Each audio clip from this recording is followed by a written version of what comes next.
Hello, this is Ofelia Madrigal, and today we're going to be talking about a structured family therapy. But before we move to there, I have a PowerPoint that I would like to share. So as soon as I share the screen is here, here is the keynote. Here is structured family therapy.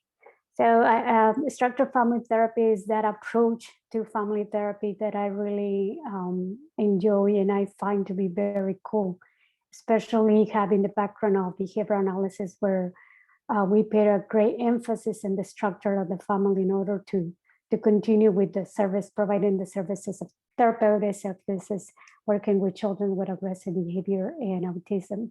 So structured family therapy, I'm just feeling fascinated because I'm going to be able to use two both approaches. But before I get you to another direction, let's talk a little bit about the structure of family therapy. Again, my name is Ofelia Madrigal, and this is for class 541 family therapy. And my professor is Professor Del Rio. Okay, so a structured family therapy, it was first developed during the beginning of the marriage and family therapy movement. We're talking about, the 60s and probably even the 70s. Structured family therapy is one of the earliest model. So when you hear about classic versus post modern models in marriage and family therapy, the structured family therapy actually falls into the classic model. Which is kind of like one of the first models that we had structured throughout this movement. And it was developed by Salvador Menucci. So let me move that slide. It was developed by Salvador Menucci. Salvador Menucci is an Argentinian. And he developed this kind of therapy, as I said, between the 60s and continued the development throughout the 70s. During his work, he was predominantly working with low-income families, as he described as disorganized families. Now, because this work was developed and initially working with this low-income families doesn't mean that it is mainly to work with low-income families. Throughout the years, it has been evolving and it has been mastering the way it works, and it is applicable for all sorts of families with either medium or high income or things like that, is families overall. So now, as I mentioned, this is one of the most influential approach for family therapy, and this is throughout the whole world. And we can see here Menucci's here with some of his colleagues. As year pass, Menucci has the opportunity to work within this modality and continue to expand. And there were many contributors that work along with him, and we can see in this picture, he is also with some of his colleagues. And just to mention some, is Braulio Montalvo, Jane Haley, which, as we know, Jane Haley is one of the greatest. I want to say that some of the creators, right, of this movement of family therapy. So we have them here listed. So we're going to move to the next one, and then we have what are the three constructs that define a structural theory, and what are those three factors that that creates or what is a structured family therapy. So before I continue, I would like to add that a structured family therapy, for you to get a better idea of what Menucci was thinking about or what he was actually creating, is that it is as we can relate to your house. Your house has a structure, right? Before we were able to get the walls, get the doors, get the windows, we had a structure. So when he was thinking about this approach, he also was paying really close attention to who were those people who were creating the structure within the family, whether there was a problem or not. So we have that according to his theory, it kind of like composed out of structures, subsystems, and boundaries. So first we have that this reduces the symptoms of dysfunctions just by having clear what are those three components. Bring about structural changes by modifying the family transitional rules, developing more appropriate boundaries, creation of an effective hierarchical structures. It is assumed that family false structures have boundaries that are rigid or are diffuse, systems that have inappropriate tasks or some dysfunctions, right? So to say we can just say that when we see families who have more like a dysfunctional family, you're going to see that the structure and the subsystem and the boundaries are all over the place. They're not, they don't have a stable form per se. They are all over the place, and because they are all over the place, those boundaries and those systems and the structure is not well defined. The main idea with this kind of approach is to be able to give them a better structure, but in order to get a better structure on what it is already in place, we need to know exactly what is in place. Okay, so in contrast to psychoanalysis, this kind of approach, we're actually able to understand about the representations and what this is representing. This is kind of therapy is more like to have the person, how the person relates to the outside world. So it's not just what is going on inside the structured family, but how you relate to the outside world. And the next slide, we have what are the family systems and what is exactly the family systems. So as we can see is how they relate to each other, how we can, as we see here, we have the spousal, which is the wife and the husband. We can be the wife and the wife, the husband and the husband. It depends on the, how the family is composed with. We have the parental, which is the father, the mother. I actually add here the family, the systems, and we have the mom and the dad and the four children, which have four of them, they have their own characteristics. So we have the siblings, the children. So this is kind of the family system. Extended grandpas or grandparents, if they live in the house, family members that play a different role with each in the subsystem they belong. Like, for example, we can see that many times in the same, we have uncles living in the house, or we might have, I don't know, steps living on the house and things like that, or the in-laws. And what we can see, he can actually identify, Minucci identify that the structural difficulties is when the subsystem, those subsystems takes over or intrude another. For example, we have seen children who don't longer, they don't want to be the children, and they have to step up because parents allow them to step up, and now they behave like they are the dad or they are the mom. So it is like no longer what mom and dad say, it is what the kids say, or it is the other way around, where mom is the one that rules the house and dad doesn't take any responsibility, has no voice, nothing. Or it can be only the mom and the dad is more, and the dad could be more like the leader of the house, where mom doesn't take responsibility. So we can see, we can kind of differentiate what is the dynamic in the house within those subsystems.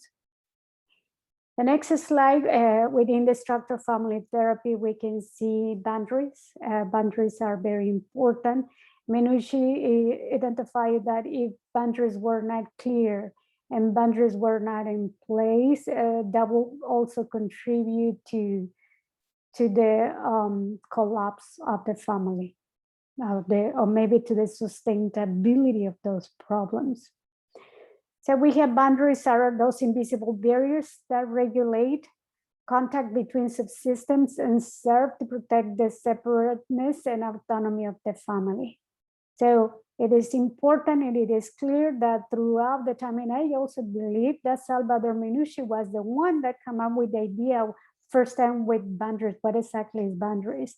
And science then has been implemented not only in structured family therapy, but also in other modalities about having in place boundaries. What are the boundaries that needs to be in place in order for so we know how far we can go with people, how far can people go with us, because if we don't have those boundaries clear, there is a very likelihood that we're gonna end up doing something that is out of our responsibility, or somebody else is gonna be taking over our leadership. So now we also find rigid boundaries. In rigid boundaries, we can identify disengagements, and this promotes independence but limits warmth and affection. So in rigid boundaries, what they actually mean by rigid boundaries is that when we find families who have very rigid boundaries, who are very strict, and it is as I said, no as it is, but as I said, is when we start finding diffuse families or we find the diffuse boundaries or enmeshments, which promotes dependence and limits contact with other outside the family system.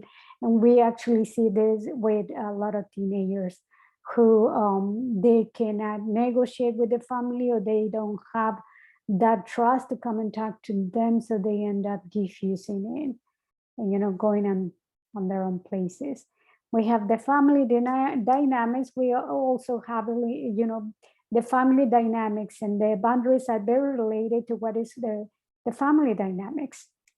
The boundaries and the subsistence are very related to what the family dynamics, and that's something that when we're doing family therapy, it is that when we're applying a structured family therapy, it is very crucial for us to be able to identify it, what are the boundaries and what are the subsystems within the family.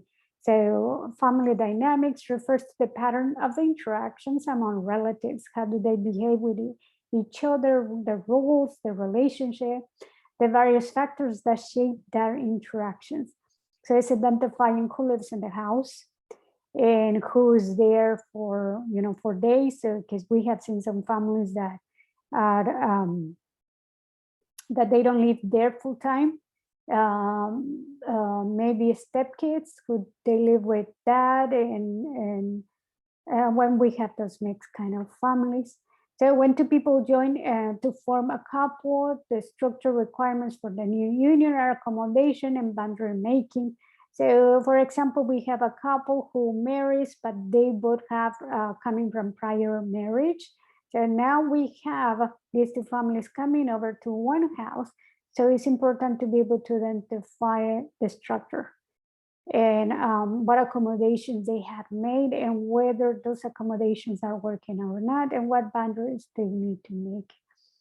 They must agree major issues, and we have here that, like for example, where to live, where to have children, whether they have children or not, what is the daily routine, what to eat, when to go to bed, and what to do or what not to do. So just this part on the bottom, I was very intrigued as well, because we can see that very common being in families, even in my own family. And it doesn't happen only with new couples, but also with families along the years. When there is not an effective communication among the adults, we're going to see that there is a lot of disagreements, and those disagreements are many times the root of the problems that they actually have. So being able to identify the structure and the dynamic is definitely a key factor to be able to develop an effective treatment plan. The main focus of a structured family therapy is the interactions, in order for us to be able to understand the structure and the organization of the family. What are the symptoms? So first of all, what is the problem? Why do you come for therapy? Once they come and they say, well, the problem is that my son is in drugs. That might not only be the problem, that might be the problem that is over the surface. But under the surface is when we have to identify what is the structure holding that problem, right? So that is why it is important to be able to understand exactly how structural family therapy works. So what are the symptoms, what are the presenting problem, and how we view it? What is the byproduct of this structural failings? What are the structural changes most occur in family before an individual systems can be reduced? So if we have a problem, what is the problem? Who is interacting within the problem, who is among who within the family. So it's important to identify the symptoms as well as who is involved in the problem. So now we move to the another slide. We have what is the role of the therapist? Well, Menucci said families are their own expert, and the therapist's job is to coach and consult the family to assist in directing them to greater well-being. So what is he telling us here is that in reality, aside from many other approaches in regards to family therapy, structured family therapy, the therapist takes the role of a leader. But even like that, even though, families are the ones that are the expert, they are the ones that are experiencing the problem. And in many instances, they are the ones that have the solution to the problem. So the therapist is mainly leading and trying to help them identify what are the factors that are contributing for that problem to continue to sustain or maybe to expand. So we are able to identify it and remove those pieces, and little by little, no longer have the problem of desintensify the problem. So the role of the therapist is make assessments by observing how the family members respond to their dilemma, makes no assumptions about how families should be organized, no assumptions in this kind of therapy. We always have to ask questions. Some problems may be treated as a problem of the individuals, and we have to identify the problem and appropriate referral, and the appropriate referral should be made. For example, this is that kind of therapy that you can work, it is preferably to work with the whole family who lives in the house. It's not only the person who has a problem, but the family. Nevertheless, if within the family subsystems we find that one of these members would benefit from individual therapy, it is our responsibility to refer out to other specialties that in which this client could benefit the most. So making assessments has to be done and be, focusing on helping the problem and explaining what is the family response and how the family is responding to this type of therapy. Now we have the structural family therapy. What are the techniques? What are the techniques that are being used in this type of therapy? So we have joining, blending in within the family. We have tracking, therapist pays close attention how the couple relates to one another. That's why we need to be very, very good observant and analytics, and how when we're having the family therapy, how one relates to another, and trying to identify who's alive with who, and who's the one that is struggles to share more, and who's the one that is speaking for the whole family, making sure that does not happen. So we have to actually interrupt their patterns. We have the mimesis, therapist tracks the family style or communication. How do they communicate with each other?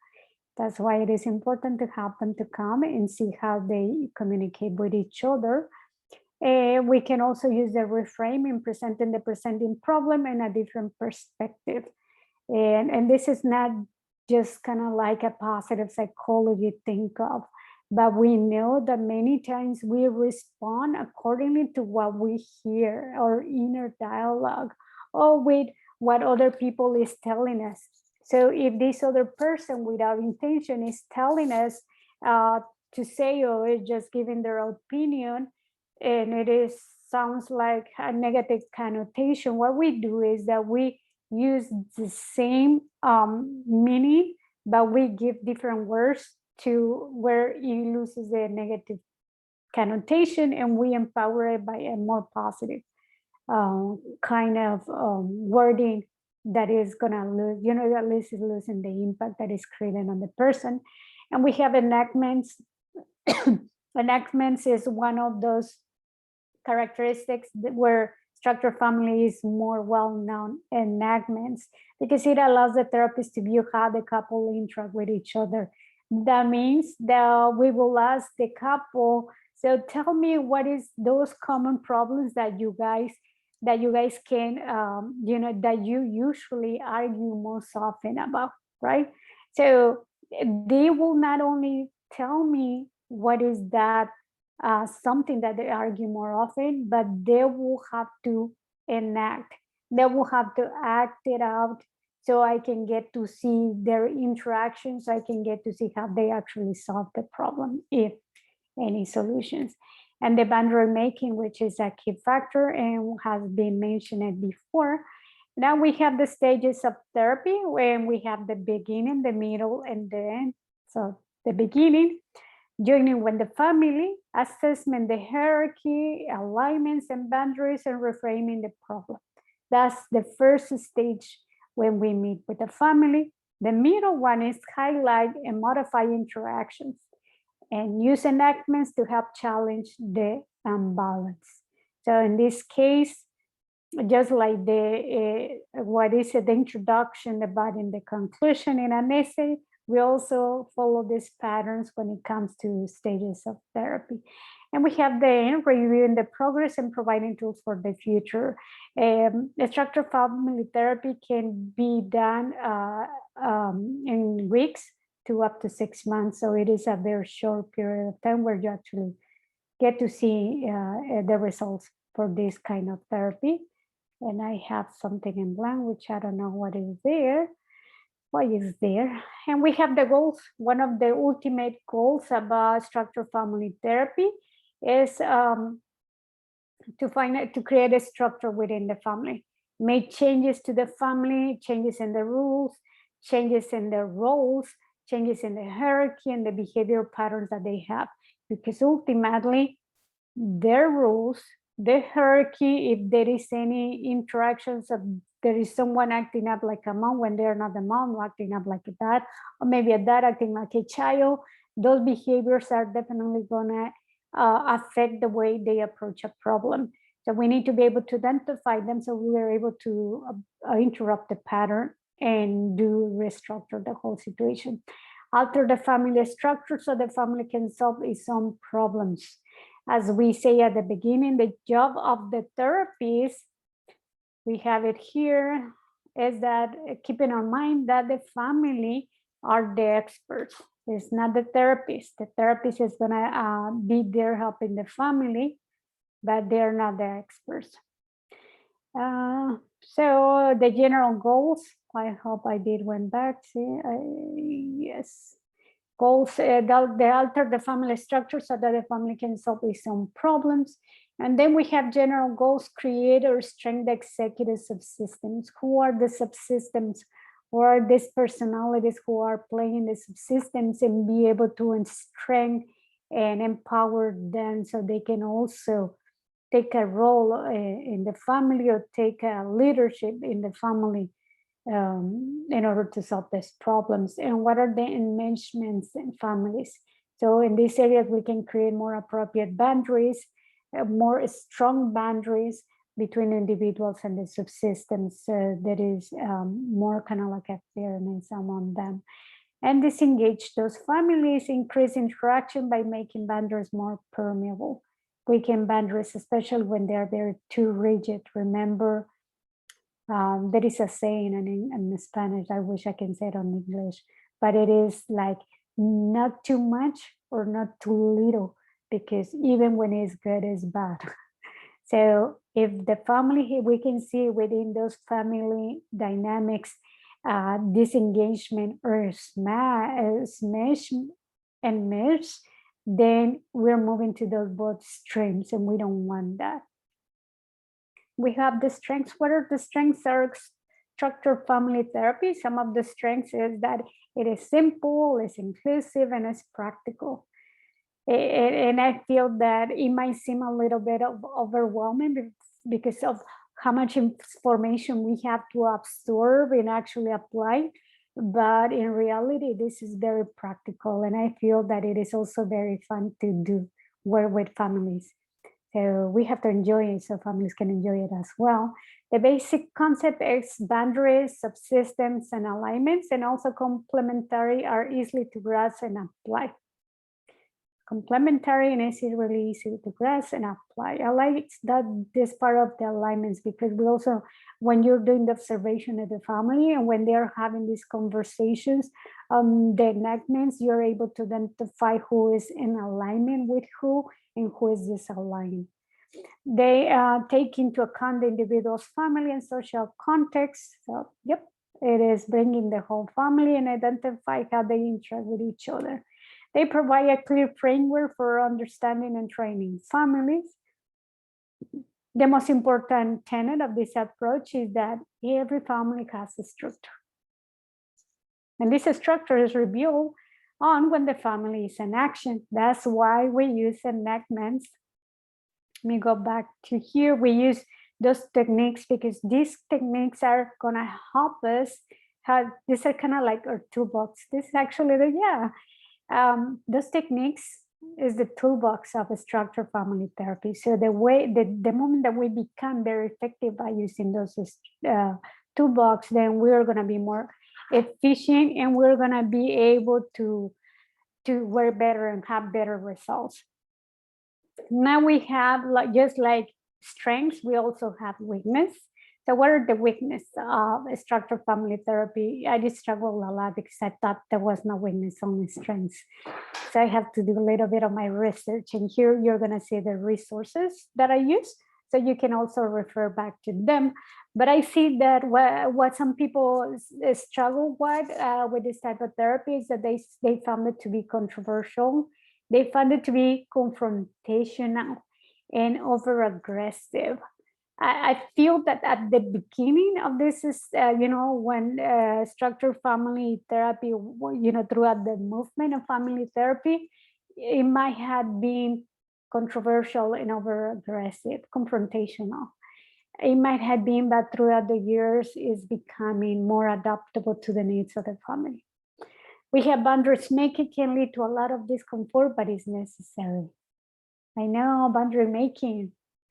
I want to speak by the Hispanic family, but we struggle with that. We struggle a lot with that, with boundary makings. And definitely, if you are within the system, it's going to be a lot more difficult for you to be able to identify, what are those boundaries. But whenever you feel uncomfortable that someone is crossing a line, is because those boundaries are not clear. So yeah, we're going to find some sort of discomfort, but it is, it is good. It's healthy. We need that. It only takes members of the immediate family circle. What we mean is only family that lives within the household. That is true. It can be a strength. It might not be. I don't know. But I think it could be also a strength. Some insurance will not cover this kind of therapy. Too bad. It's very effective. Therapists may see temporary problem as something bigger. Too much involvement of the therapist might lead to panic, while too little involvement might lead to maintenance of the status quo. So this kind of therapy, I feel that we have to make sure that we stay within the role of the leader, even though the family knows exactly what is it that they want and what is the problem and how they want to solve it. We as a leader, we are there to help them because we cannot allow them to continue to make the same decisions that is helping them stay in the problem. So we have to kind of help restructure everything within there. So strategic family therapy. The intention is to get the families to see the benefits of different structures so they can create a family structure that is more effective and healthier. Something that I was mentioning. Insanity is doing things over and over again, doing the same things that you do over and over again and expecting different results. That is the definition of insanity. So, if families want to create a change, and especially a long lasting change, is that we need to be able, or they need to be able to understand that they need a new structure. And within that new structure, that means that we need to be able to identify those subsystems, those boundaries, what are those diffuse boundaries? Um, what are the family dynamics? And it's kind of like, let's see what is your family built of, right? And let's not reinvent new pieces, but restructure those pieces within the family. So those are the weakness. Okay. And something that I would like to share while I was reading some articles is that I was also able to identify how family structure therapy, structure family therapy can also be integrated along with other approaches. So it's not just a structured family therapy and you becoming a rigid therapist, but you can also use it with other types of therapies. For example, there is another article that you're gonna watch, be able to see here, where they were talking about how structured family therapy is a very useful approach to work with children with autism, to work with children who have ADHD, PTSD. This kind of therapy in combination with other therapies or even alone is very effective working with people with anorexia nervosa, with psychosomatic symptoms, especially in children's, and problems with addiction, especially hearing, with adjustments, it's called adjustments, anxiety, depression, withdrawal. So one of the articles that was listed here is also a counselor that was utilizing a strategic family therapy along with DBT or ABA.